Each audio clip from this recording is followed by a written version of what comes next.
అన్నయ్య కడతాడు. ఫోటో దిగు కన్నయ్యతో.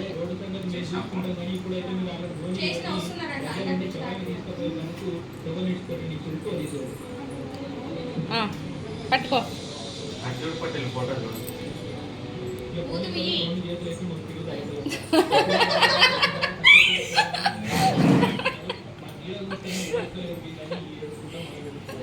స్మైల్ ఉంటేనే మంచిగా ఉంటాయి. మూతి మూసుకుంటే